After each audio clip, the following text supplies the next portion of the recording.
Jeffrey Reddick is an American screenwriter and director, best known for creating the uber successful Final Destination franchise.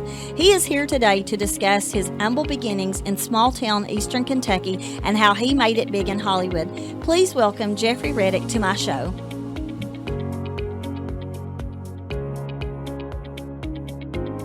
Jeffrey, I want to thank you for coming on my show today. It is such an honor to have you on here, and it's an incredible opportunity for me to meet you because I am such a huge fan of your work. Oh, Chrissy, I really appreciate you having me on the show. It's my pleasure, and yeah, thank you. Like I always love hearing that people are fans because without fans, we would not be doing what we do. So yeah, it's great to be here. Absolutely, yeah. We all need people who watch us. so, so Yes. as I mentioned in the intro, you are from a very tiny town in eastern Kentucky called Jackson. Jackson, yeah. And that's Yeah. about an hour and a half from Pikeville, Kentucky, and that's my old stomping grounds. So, how did you go from a very tiny town in rural eastern Kentucky to living your dream in Hollywood? Um, so I have the story. It's a little long. I'll try to keep it concise. Actually, I've been to Pikeville too. They had a horror festival there once, and it was amazing. But anyway, yeah, I grew up in Jackson, Kentucky, and I always knew that I wanted to work in entertainment. That was always my dream. And it started off very, thank God for this. It was a very chance thing. When I was 14, I saw A Nightmare on Elm Street, which is my favorite horror movie of all time. And I went home and I typed up a story for a sequel, and I mailed it to Bob Shea, who ran a studio in New York called New Line Cinema. And we had a couple of back and forths because he was like, "We don't read unsolicited material," and I didn't know. I was 14. I didn't know what that meant. So I just wrote it back, and I'm like, "Look, sir, I've spent $3 on your stuff, and I think you can take 5 minutes to read my story." And Wow. he did, and he got back to me, and so that started a kind of relationship over the phone. I was bugging his assistant way too much. Her name was Joy, and so I kept that relationship going in the background, just getting scripts from them all the time and reading how scripts were written. And I graduated Breathitt High School, and I went to Berea College and majored in theater. And that's an amazing college. Anybody who's looking for a place to send their children, it's just a wonderful, wonderful college. And when I was a sophomore there, I got we set up a program at Berea where I got into the American Academy of Dramatic Arts in New York. So I went there for the summer to study acting. And while I was there, Bob Shea offered me an internship at New Line Cinema. So I took the internship, and then that summer I also got like an agent for acting. So I was like, "Oh, this is easy," very naive thinking. But I decided to stay in New York, and so my internship turned into working at New Line full time, and I worked there 11 years, and I'd been there probably about 5 years when they bought Final Destination. So they ended up making my first movie, and my favorite movie. So it's kind of a long story, but it's interesting because I think it just touches on having a dream when you're young, and it doesn't matter what it is. It's like I write movies. It's not like I'm a teacher or a firefighter or a auto worker, somebody who's like in there doing like heavy stuff. But it's a tough field to work in, and I think the arts are really important. But it's kind of like a mixture of like having that dream and believing in yourself, and then acting on it. Like I didn't have any master plan when I wrote Bob Shea. I just loved Nightmare on Elm Street and had a story that I wanted to tell, and that kind of childhood, Kentucky gumption, um, was so important. But then luck, and I think God played a part in all of it. I think it all came together because Bob was willing to also engage me. So it's a interesting story for sure.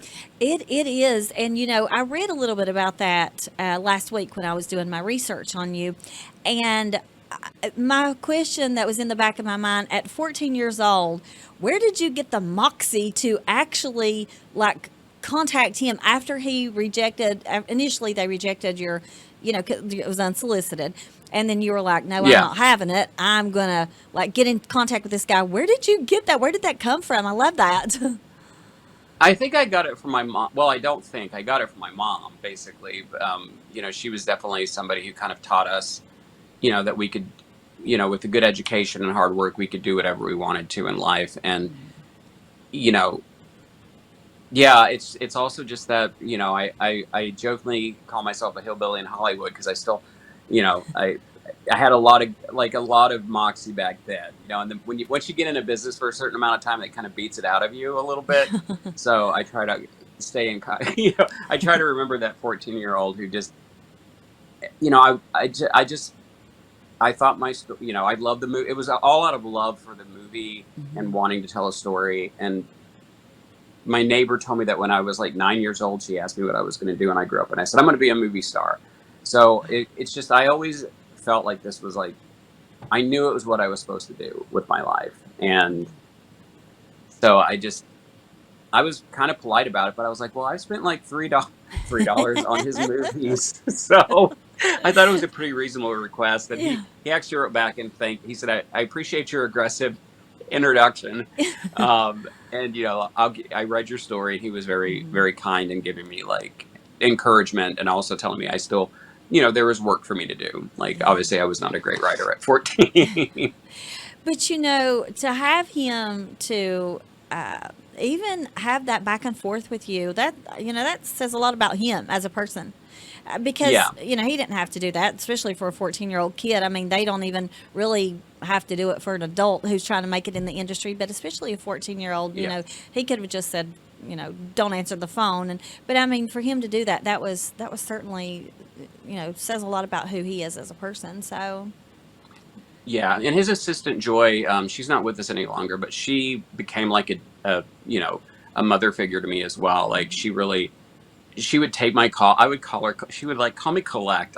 It's just, yeah. So we ended up. I tried not to call her too much, but I was super excited to be even just dealing with somebody in that world. mhm.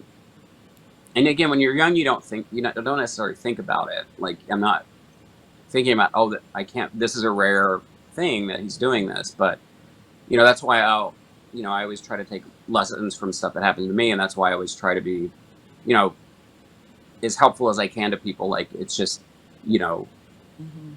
it's the only way to live in life, I think, because I know that I was very fortunate. I think if I would have eventually gotten into Hollywood somehow, like, I still believe that. But the way that I got in, and with Nightmare on Elm Street being my favorite movie, and then working at the studio that made it, I feel like it was all very kind of meant to be at Mhm.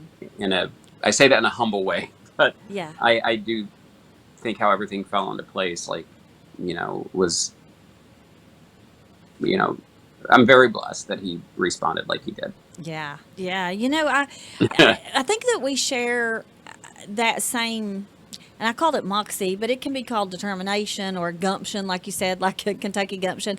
I'm from West Virginia, and Amy is from Mhm. Kentucky. So, but I have always been like that as well. Like, whatever, and I was just I interviewed a lady on Saturday, and I was telling her, she said, so how did you get her show? And I said, well, I'm either really brave or really too stupid to realize that people can say no, or too naive, because whatever I've wanted, I've always just gone for it. Because for me, the word no, it's not going to kill me. If somebody says no to me, it's not going to kill me. Yeah. And I would rather take that chance and go for something and be told no than to not go for anything at all.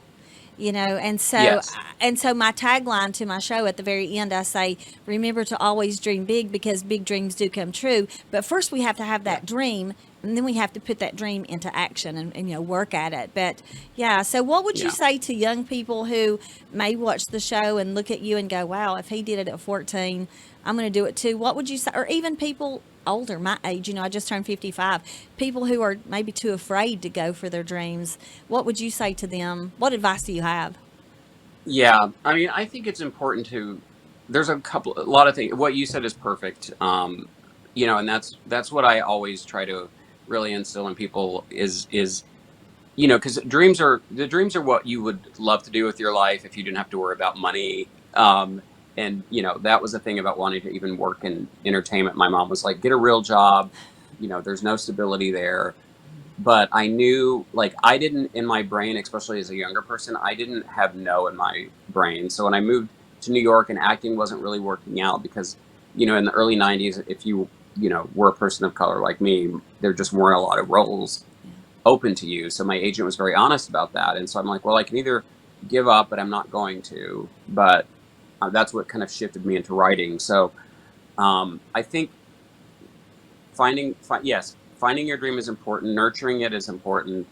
Being patient is really important. It's patience and determination because Mhm. doors will close for you, but you don't realize until much later that that was actually putting you in a different direction. Yeah. Um, so every no is actually guiding you kind of to where you want to be.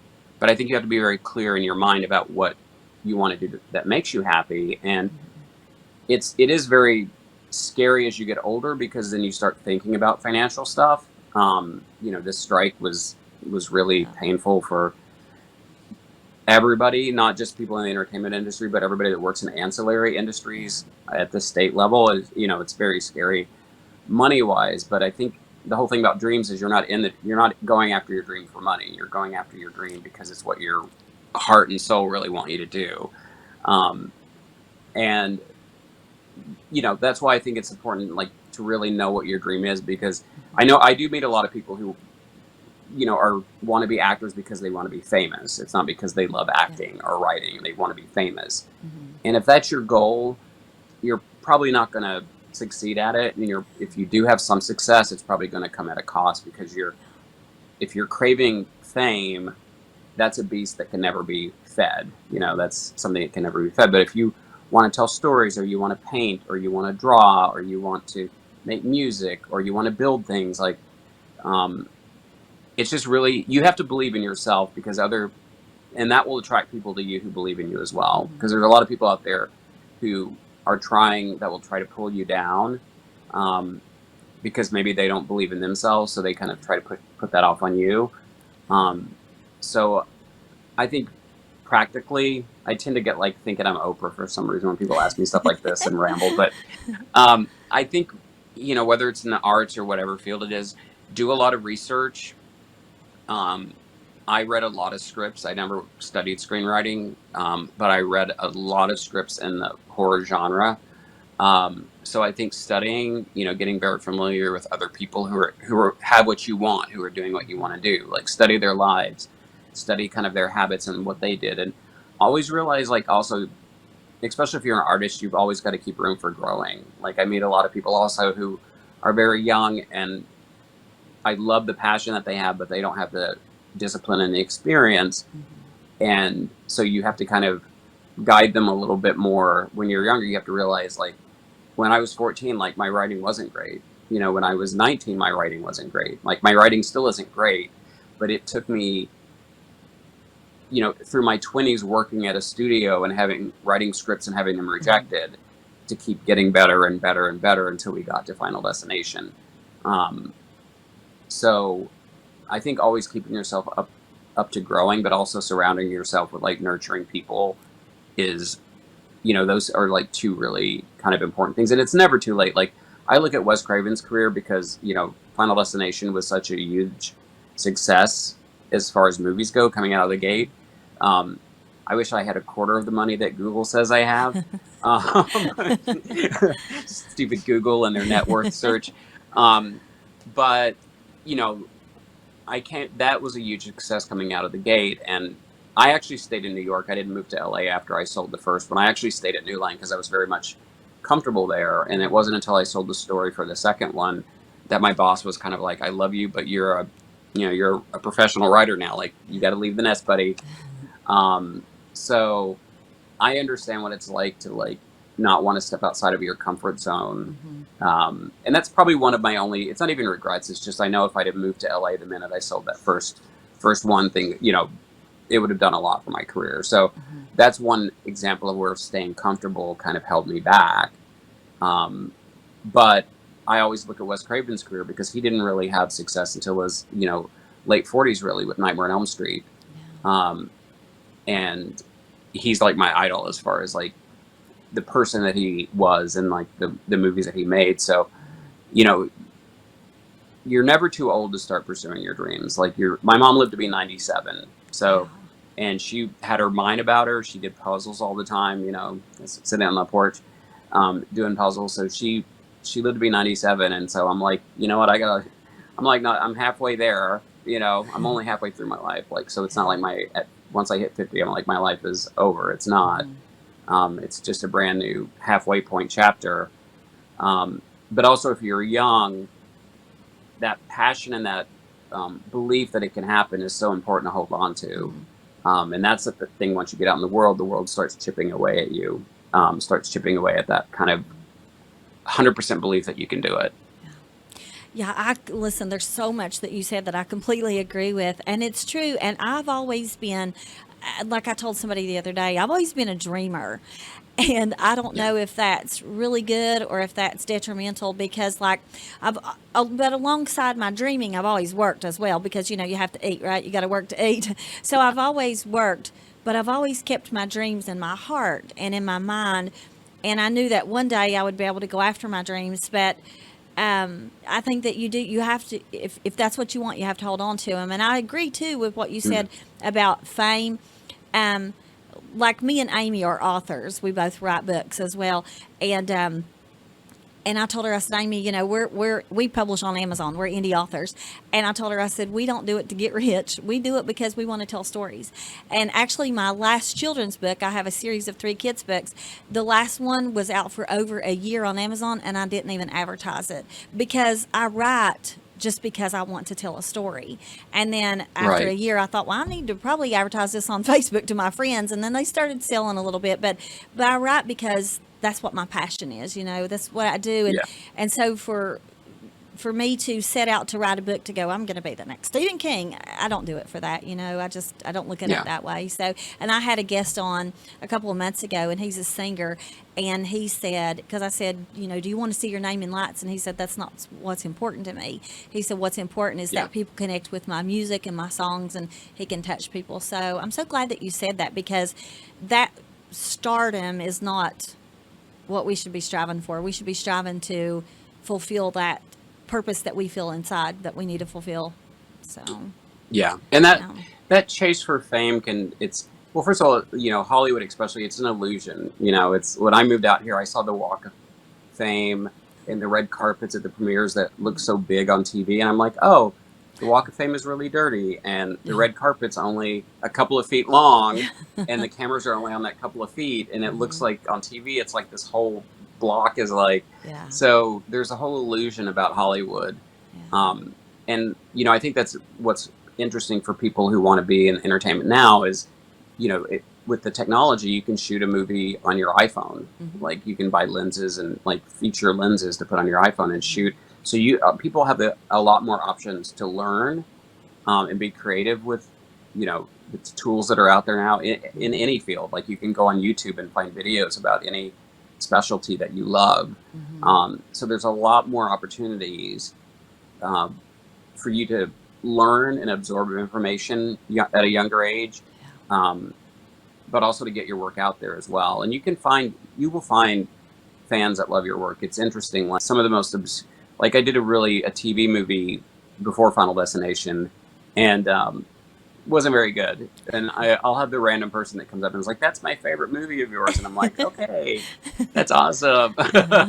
No, because I'm grateful, but I'm like, I'm so embarrassed. I'm like, okay, I'm glad that it connected with you, but Yeah. um, that's the thing. It's like no matter what you do, even if you're, if you're building things, if you're working in a factory, like you want to do something that you're proud of. Like I think that's something that we all want, and I think that's the reason it's kind of important to talk about it a little bit. Is I hear a lot when I go back, especially in the South and the Midwest. If I go to smaller cities to talk at, to like at colleges or high schools, like I'll hear kids say, "Well, we didn't think anybody from here could amount to anything," and that kind of it breaks my heart in a way because I understand what it's like to have that feeling, that because of where you're from, like Hmm. there aren't there aren't the opportunities, and there aren't literally like we need so much more, money towards education and programs that teach kids even crafts, and Hmm. and helping build like their self-esteem, because when you grow up poor, it's you just feel like everybody looks down on you, Yeah. like, and if you were an actor, they tell you to lose your accent, um, and so that just kind of makes you think there's something wrong with your accent, being from Kentucky. Mine comes out when I get tired or upset. I don't get upset very often, but mine comes out every once in a while. But yeah, there's a mindset that we have to realize it. Like, it doesn't matter where you live. It doesn't matter if you're in the smallest town in this country. Like, if you hold on to your dreams and you work towards them and you take away all the negativity around you. Like, I saw a wonderful special on YouTube where I forget the guy's name, but he interviews people across America, and he was speaking to some kids in West Virginia, and it was just so inspiring to hear these like 14-year-olds and 16-year-olds and 17-year-olds who are like, yeah, there's like a lot of drugs in our community, but I don't do them, and it takes a lot to resist all of that peer pressure or looking around you and feeling hopeless. And our dreams are not out of reach for anybody, and nobody on this planet is better than anybody else. It doesn't matter how much money they have or where they live. Like, everybody's like the same as far as value goes. We're each friggin' wonderful, special people, and our dreams are what let us get out there and show that to the world. And if I could just get that across to people, like, because I know what it's like to feel like less than other people because of where you live or how you look. And I think if I can just shake that, where people think that they can't amount to anything in life, because living a good life is amounting to something. Like, there's so many people out there who have a lot of money and do very bad things. So it's not about money. It's just about treating people well, treating yourself well. And yeah, just going after those dreams, man. Like, it's so important. Yeah, well, I loved everything you just said. I have a background. I mean, other than this show, I have a master's degree in psychology, and so right Mm. before I started the show, I was working at a mental health facility, and I would tell my patients every day during therapy.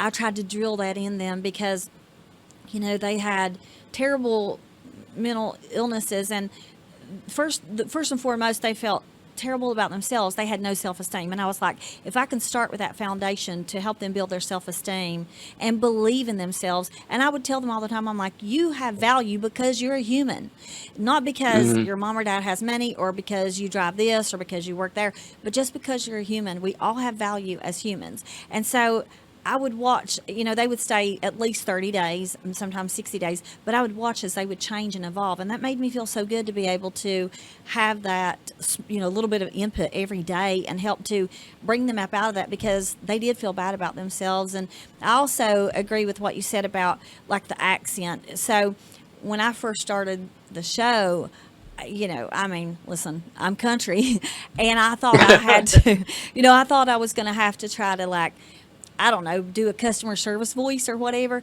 But a lot of Yeah. people were like, no, that's what we love about you is your accent. And so I had to get really comfortable with that and then just go with it. And I knew I couldn't change, and I didn't want to. I'm proud of where I'm from. I'm from I don't know if you've ever heard of it, a little town in Mingo County called Matewan, where the Hatfield McCoy feud was fought in West Oh, Virginia. yes, I Yeah. have heard about And that. so I'm Yeah. proud of being from there, and I'm proud of my accent, and I'm just proud of my heritage and stuff. So, but it is, if you allow the wrong people in your life, they will Mm. hold you down and say, "Wait a minute, now you got to change." And I don't want to change. I like me, so. Yeah. But And that's yeah, that's the thing. It's important to learn to love yourself, and it can be hard when if you grow up in, it's not even about poverty, but if you grow up in even a dysfunctional family, or there's other issues going on, sometimes it's really hard to have that self-esteem. But again, yeah, like you said, like, everybody is special just because they're here and they're human, and no, they did, just everybody's like a snowflake. That's what I say. Like, yeah, there's nobody else on the planet like you. Even if that's you right. have a twin, they're not exactly like you. Yeah, So you're already so special, and you just have to hold on to that and nurture that yeah, and grow. And again, as much as you can, keep the negative people, keep the negative situations out of your life that might impact your life, and just believe in yourself. And yeah, it's not, it's funny. I used to hear stuff when I was younger that I thought was silly, and then I realized as I got older, like there's truth to all these sayings in Mhm. various situations. Like it doesn't mean everything always applies to everybody, but all these cliches that you hear growing up, Mhm. like there's truth in them. Mhm. And when you go through life, because you realize it's very complicated and it's very complex, um, but the simple truth is like again, if you love yourself and love other people and you come from a place of love when you're dealing with people and empathy and understanding, people will gravitate towards you, Yeah. and you will make a mark in the world. And it doesn't Yeah. have to be a movie, it doesn't have to be a song or a painting or Mhm. anything physical. It's just like, you make a mark on the people around you. So, Yeah. yeah, it's You like know, keep more that than light shining. Yeah, more than anything in the world, I just want to be a decent human. And I know that word decent, when I say, people are like, decent human. But for me, the word decent carries so much weight. I want to just be a decent human. If I can be a decent human and treat my fellow humans with respect and dignity, then I feel like I've done good. It doesn't matter what else I do in my life. If I can just be good to other people and respect people, then I've done well. So Yeah. yeah, so let's back up a And that's how your little. dreams come true. Yeah, it is. Yeah, so I It want to is. back up a little. So you, when you were 14, you wrote that like a prequel or a little bit of a treatment to Nightmare on Elm Yeah. Street. So what got you into writing? Did you always love to write, or is that something you just thought, well, I think I can do this, or? No, my mom again taught me and my sister that, reading and writing were really important. So I grew up loving reading. I used to read. I don't read as much as I got older. I started reading just more scripts but I used to read like everything from like historical books to Greek mythology to comic books. Like, so I loved reading, and creative writing was like a specialty. Like I love all my teachers. I think that's such an important profession, and it's just undervalued so much and underappreciated. But my English teachers were very important to me because they saw like I had a passion for writing, and they really nurtured that um, through all grades. But my high school teachers especially really impacted me. I had Miss Toller and Miss Murphy and Miss Bellamy. Um, and Miss Bellamy was my senior English teacher, and she even like had like a little acting. We did a little acting thing for one semester where we put on a play for the school. So she in particular really inspired me. So I think mom and teachers really saw that I loved writing, and again that helped spark that passion. They stoked it. They pushed me to write harder because they're like, you're really talented at this, and it just takes a person. Of course, your mom's going to say, your parents are going to say you're you're you're great at everything. Some hopefully, but when you have teachers like kind of reinforcing that, like this is Mm-hmm. something you're good at, and you should definitely keep at it. Like that really inspired me, and it was a good because I didn't have a fallback. Like I majored in theater in college. Like I was determined to be an actor. Mm-hmm. Like that was my dream, and I've got to act in some cameos in my stuff. So it's been a lot of fun, but the writing was kind of, I think, probably the backbone. Like that love of English really helped save my butt when I went to New York and just realized that acting wasn't going to be easy to crack into. Yeah. And so I was like, well, I'll just write stuff for myself. Like it's that young gumption again. It's like kind of letting that no kind of roll off my back Yeah. and turn that into a positive. Yeah. That's great. I love English was my favorite subject in school too. And so I remember beginning in 10th grade, Miss Call, she would let us write short stories, and that was my favorite. So writing is my escape or my way of dealing with things. And so Mm. even in 10th grade, writing those short stories during the hour class period, it was just like, that's where my love of writing happened too. So Yeah. yeah, really glad to hear that. So, Yeah.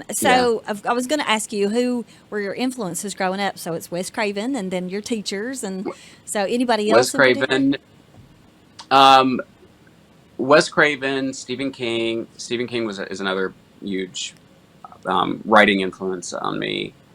Clive Barker, who was an English writer, was a very big influence on me as well. His movie, they adapted one of his movies into Candyman, which is one of my favorite films. Um, I got inspired a lot by TV. Like my mom did let me watch TV after I did my homework and we did any farm stuff we had to do.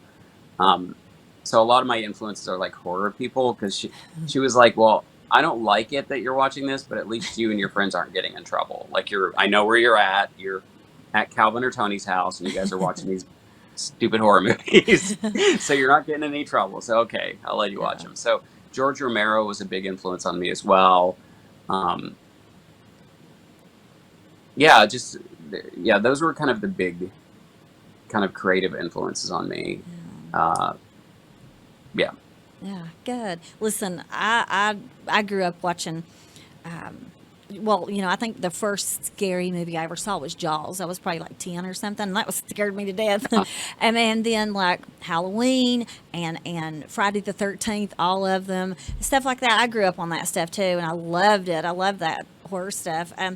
Yeah. Now I don't know if I could sit through a Friday the 13th movie because I don't know if I have the stomach for it. But I grew Yeah. up like that too. So let's talk about the elephant in the room, Final Destination, because I think that's probably what you're most famous for.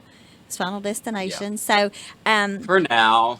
well, for now, yeah, so far. For now. So, but those movies really make you think about death, like, and how close we come to death every single day, and that in itself is scary. I'm like, I don't know, that's really scary. So, how did you come up with that concept? Is death something that you think about all the time, or that you're afraid of, or how did you come up with that? No, it's funny. Like I'm not really. I've never been afraid of death. I just don't want to. I don't want to die too young. Like that was my own. I want. I got a lot of stuff I want to do, so I don't want to die before I do it. Um, but no, I originally, because again, I've loved the horror genre a lot, and I knew how important like a concept was, and so the original idea came to me when I was flying home to Kentucky. Actually, Kentucky plays into the first movie and the log truck scene. So I was flying home to Kentucky, and I read a story about a woman who was on vacation, I think in Hawaii, and her mother told her not to take the flight she was supposed to be on the next day because she had a bad feeling about it.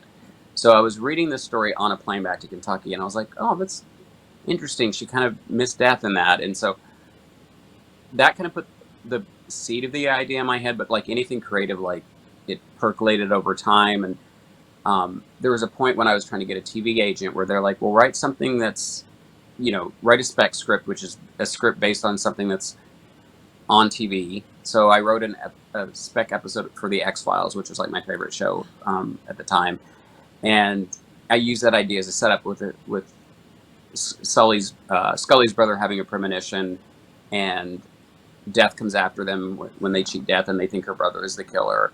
And I had some friends at New Line read it and like, you know what? Don't send this. I got an agent, thankfully, but they're like, don't send this to the X Files show. Like, this is a good idea for a movie. So I ended up developing it with some producers. So I took the idea from this TV script and then just made it into a feature. And then Scream came out, and they were all adults in my original version. And then Scream came out, and they're like, well, teenagers are hot again, so make them all, teenagers. So I made them all teenagers. And we did wrestle a lot with the idea of not having death be this, creature with a hood and a sickle, like hacking up teenagers. Like that was a big unknown at the time because they're like, we don't know we just are not getting our heads around how we can have a horror movie where you can't see the villain. Yeah. And finally the producers were like, well, we're going to take this to another studio if you don't make it. And they're like, okay, we'll make it, or we'll buy it. They did say they'd make it, but they definitely didn't want it to go to another studio. So and then karmically we got James Wong and Glenn Morgan, who worked on some of my favorite X-Files. Like they came on board as writer or directors, and they did a rewrite on it, which actually in my mind made it a lot stronger because my original version kind of reflected my love of Nightmare on Elm Street. So since death didn't kill them on the plane, it tortured them, like, supernaturally, like with survivor's guilt and kind of whatever sins, quote unquote, they kind of had hidden. They would torture them with that in very Nightmare on Elm Street kind of reality bending ways, and then till they committed suicide.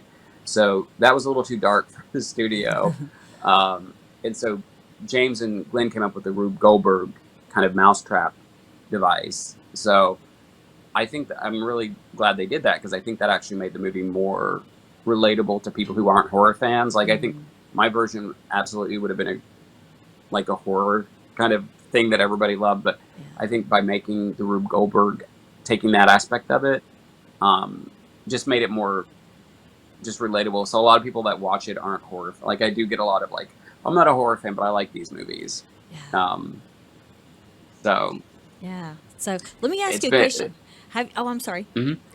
Oh Have no, you no, that. have you ever had a Final Destination moment yourself? Do you feel You like? know what? I haven't, and I'm happy about that, because I'm Oh, like, but I did go to a horror convention in Colorado, and I don't know why, because I never get nervous flying, but for some reason I got really nervous before this flight, and I don't know, I don't even know why. And so I was like, I was looking around, I'm like, they better not play John Denver, or or the tray table thing better not fall, because I just have a bad feeling about this flight. And I had a great time, but no, thankfully I've never had a Final wow. Destination moment.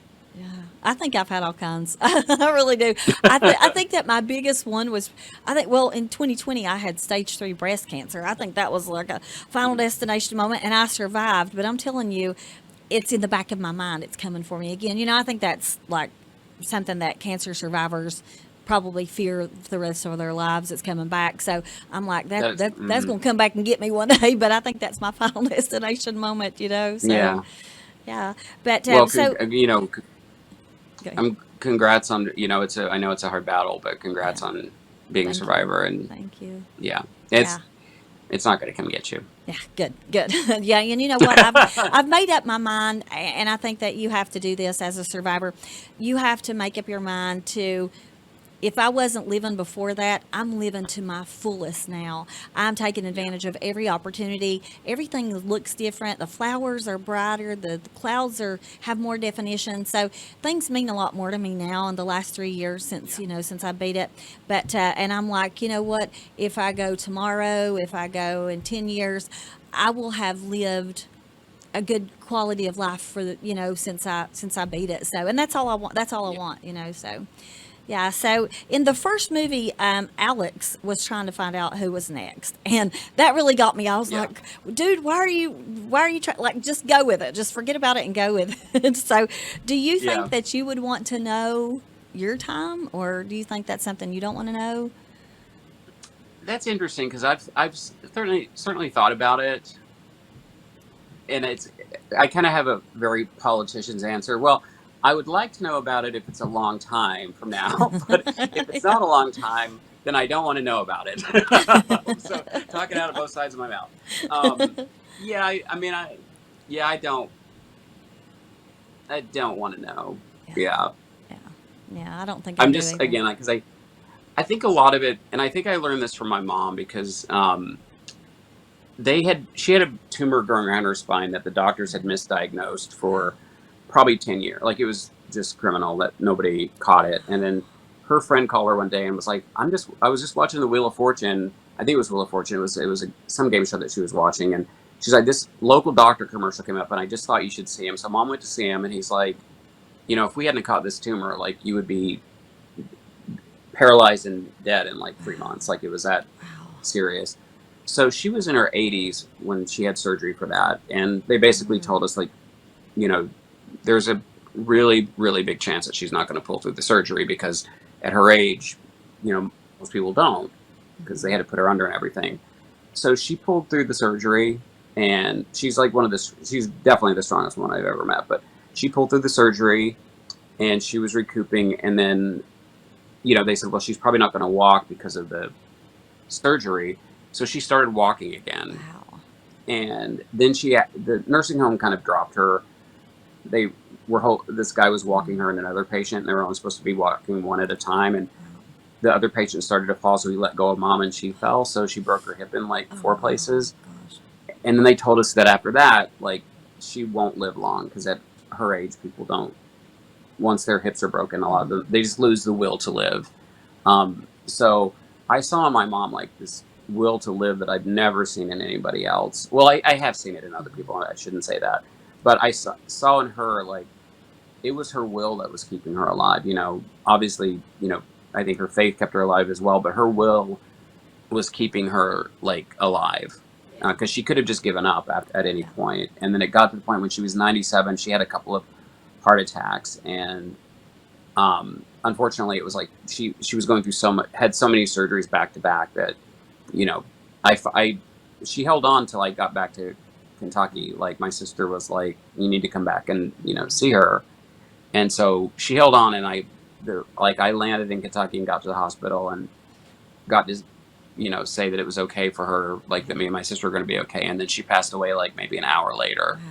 So that will to live is in all. I've never had to tap into it. Thank God I haven't been in a situation where I have. I mean, obviously you have, but I think that will to live can again. I mean, I saw it keep her alive for 10 years past when doctors said that she would live. Yeah. And so, and you hear stories about it when people get in situations where they get trapped or their children get trapped, where they just get the strength, and so I think that will to live is kind of tied in with our, again, like our dreams and our hopes. Like it's something that we can definitely hold on to, and push way past when. I think our expiration date could be if we just gave up on life. Like that's the worst thing you can do is ever just give up. Yeah. And also that's life, your hopes, your dreams. Because once you give up on your dreams and your hopes, then it's like, what do I have to live for? And then you can get depressed and yeah. Yeah, I agree. And while you were telling that story, I realized that your mom, that's where you got your determination from, because you said that they said she wouldn't walk and then she walked.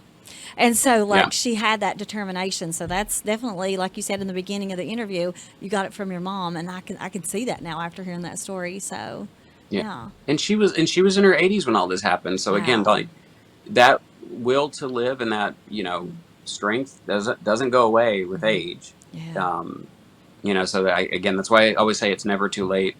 Like sometimes I even hear people in their 40s like, "Oh, I waited too late." It's like, "Come on." And then I'll hear people in their 60s, "I waited too late." It's like, "No, I haven't." Like, go uh-huh. do it. Yeah, yeah, I agree. So Final Destination is not the only thing you've done. You've done other movies, and No. Yeah. is it Tamara or Tamara?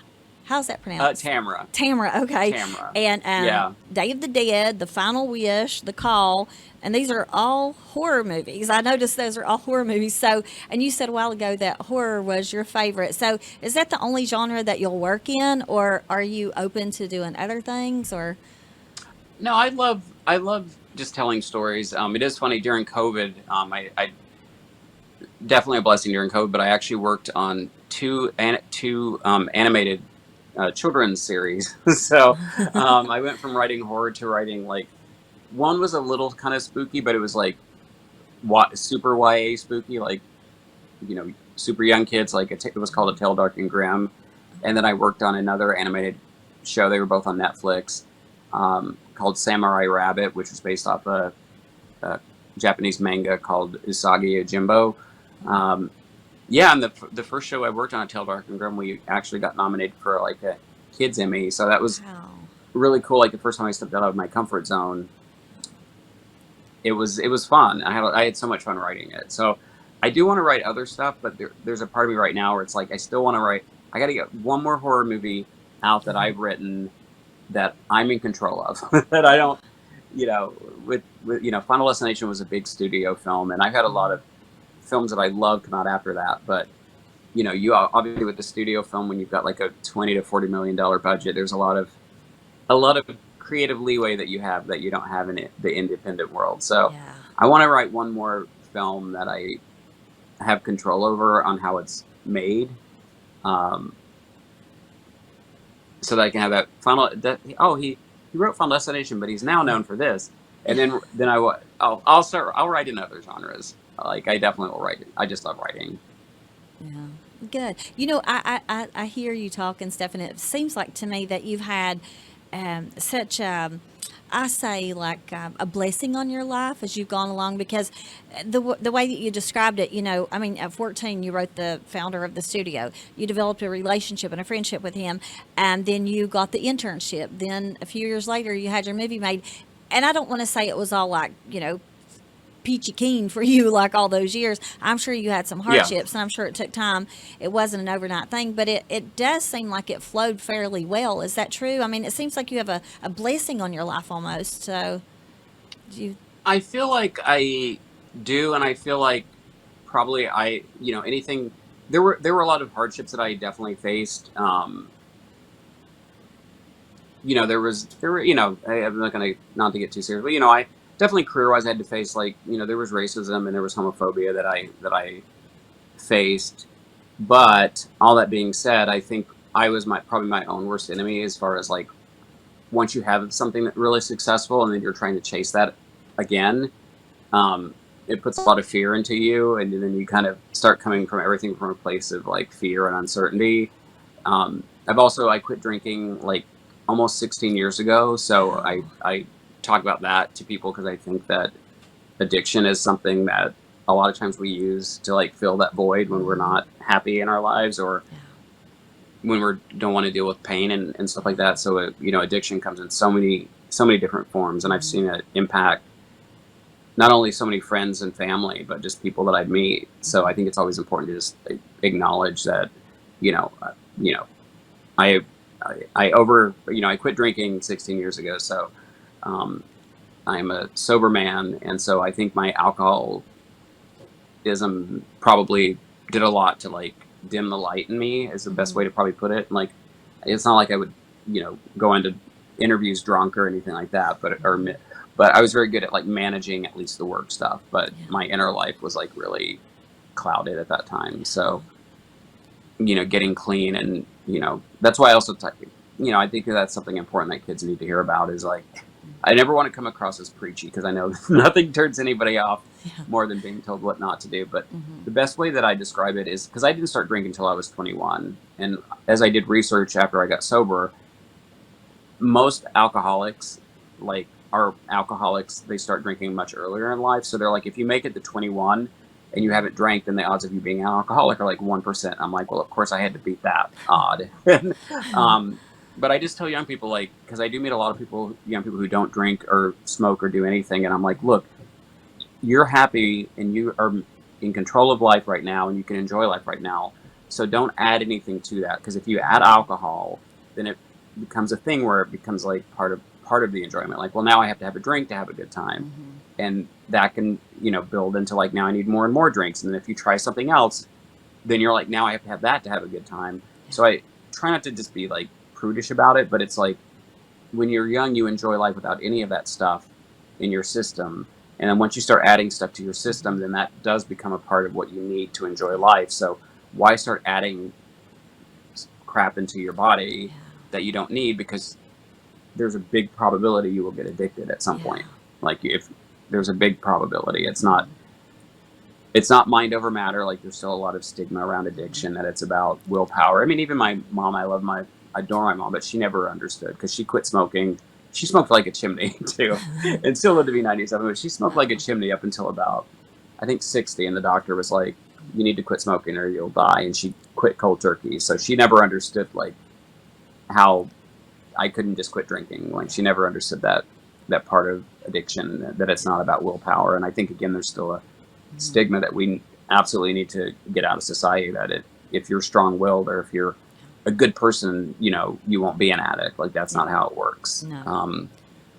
So I think that I've had a very blessed life, absolutely. And I think the only thing that's hindered me is my own, whether it be drinking or my own kind of shifting insecurities about, like, well, I've got to get another Final Destination. Like, I have to. And then, Mm-hmm. it turns into that kind of this vicious cycle. So I think I've only stood in my own way. That whole thing to say, I think I've only stood in my own way, and I've been doing a lot of work on myself to kind of get back to that, you know, gumption filled, kid in Kentucky. To get that mentality back again. Yeah. Is like, yeah, just, I know what my dreams are. Like, just do them. Like, don't Yeah. listen to all the chatter in your head saying that Yeah.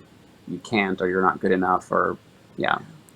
Yeah, Just get all sometimes that we out get of in our there. heads. We're our own worst enemies sometimes. But I want to say Yep. congratulations on your sobriety. Listen, I've also been a substance abuse counselor as well. So to hear that Oh, you've been 16 years sober makes me so happy because, and addiction is so misunderstood, and there is such a horrible stigma surrounding that and mental health issues as well. yeah. And so, it's been like I try to, even on social media, sometimes I'll post and say we got to break the stigmas. We have to get rid of them because addiction is not, like you said, it's not about, well, if you were strong enough or if your mind was strong enough, you'd stop.